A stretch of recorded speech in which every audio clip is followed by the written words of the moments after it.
Hello, brother and sister. Salut, mes guerriers et mes guerrières.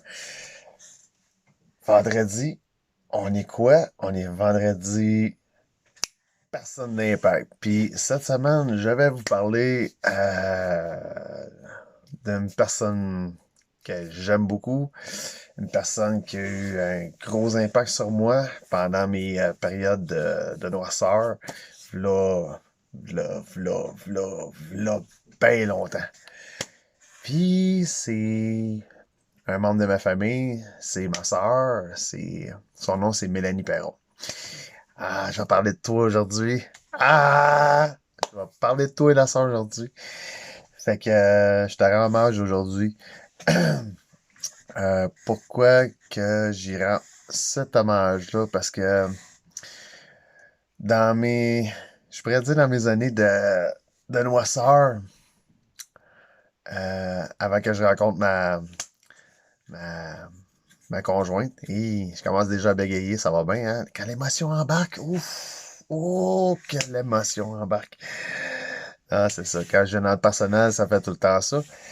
Puis, non, c'est ça. Dans mes années de noirceur que j'avais eu dans le temps à Montréal, ben, elle était là. Ma petite sœur était là.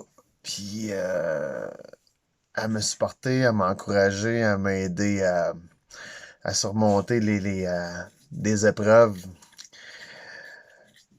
Je vous le dis, un jour, je vais écrire mon livre, vous allez tout savoir, tous les détails, ça va être croustillant. Écoute, écoute, je pourrais en faire peut-être 2 livres, là, tellement que c'est passé bien des choses, mais le focus aujourd'hui, c'est vraiment sur pour rendre hommage à ma sœur. Puis, elle m'a supporté beaucoup, elle m'a encouragé beaucoup. Euh, hmm,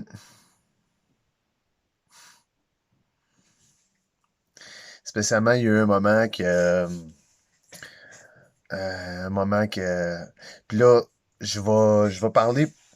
Puis si ça résonne pour vous autres, ceux-là qui ont eu je pourrais dire, cet état d'esprit-là, je pense que tout le monde a eu cet état d'esprit-là à un moment donné dans leur vie, puis je pense que c'est tout à fait normal.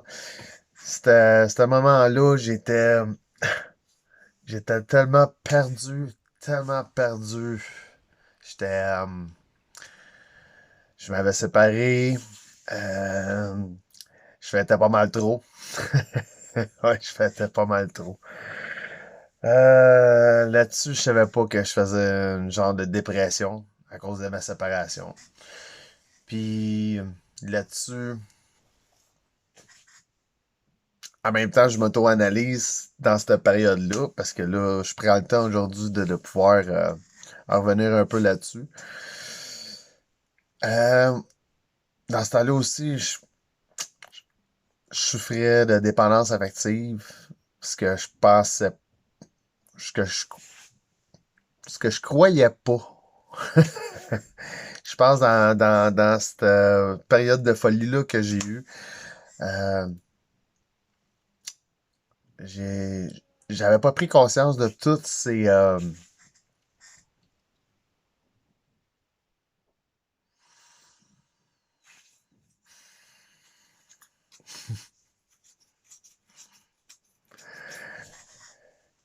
boy, j'avais pas pris toute conscience de tous ces états d'esprit-là que j'avais.